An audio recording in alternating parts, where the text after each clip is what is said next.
প্রিয়াঙ্কা চোপড়া আছে না, প্রিয়াঙ্কা চোপড়া তো সবাই চিনেন। আমি যদি বুড়া বয়সে চিনি, আর এই ছেলেরা তো না চিনার কোনো কারণেই নাই। এই প্রিয়াঙ্কা চোপড়া ওই রোহিঙ্গা ইস্যুতে এসে ঢাকা আসছিল।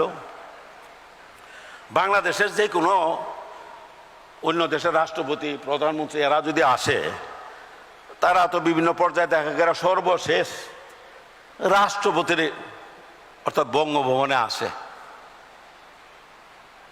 সবাই আসে। তা আমি আমার স্ত্রীকে বললাম যে এবার তো প্রিয়াঙ্কা চোপড়া আসবে।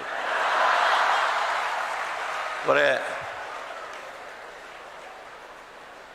বুঝলাম না, মানে এই কথা বলছি যে আসার একদিন আগে, পরে শুনেছি সে নাকি টেলিফোন করে মাননীয় প্রধানমন্ত্রী বলছে প্রিয়াঙ্কা চোপড়া বঙ্গভবনে আসার কি দরকার।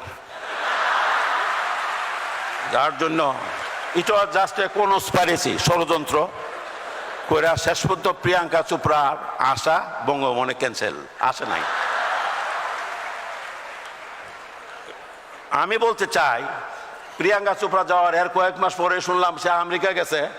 তার সে 10 বছর না আরো বেশি, প্রায় 12-14 বছরের কম বয়সে কি নিক নাকি নাম এক ছেলে, আমেরিকা কম বয়সের ছেলের এসে বিয়ে করছে আমেরিকা গিয়া। এখন আমি তো তার থেকে প্রায় 30-35 বছরের বড়, তো 10 বছর 12-13 বছর নিচে যদি সে নামতে পারে ছোটদের, তাহলে তো 30-35-40 বছরের উপরেও তো সে উঠতে পারত। এই ধরনের একটা সুযোগ নষ্ট করাটা তো সে ঠিক করে নাই। অন্তত এই উপমহাদেশের একটা মেয়েকে এত যদি আসতো, আর যদি ঘটনা ঘটতো, তাহলে তো এত কিছু, এত সাগর, 7 সাগর 13 নদী পার হইয়া থাকে শুধু আমেরিকা যাওয়ার প্রশ্ন নাও তো হইতে পারতো।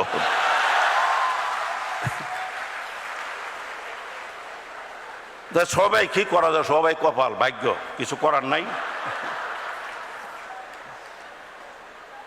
ঢাকা ইউনিভার্সিটিতে আসলে মনে হয় সাময়িক সময়ের জন্য হলেও মনটা তো চাঙ্গা হয়ে যায়। আর বিশেষ করে এই ছাত্রীদেরকে দেখলে, যদিও দেখা খুব কঠিন। আরেকটা সমস্যা হলো কি, আমি জানি আমার প্রিয় ছাত্রীরা তারা কিন্তু কোট পরছে না। আমি প্রায়ই দেখছি সাদা শার্ট বা বিভিন্ন ধরনের শার্টের উপরে গাউনটা পরা, কিন্তু আমি কিন্তু ফুল রুল যেটা এটা মানছি। যার জন্য মানে শার্ট টাই টুই তো আছেই, এরপরে আবার কোটটাও লাগাইছি, এরপরে কিন্তু গাউন।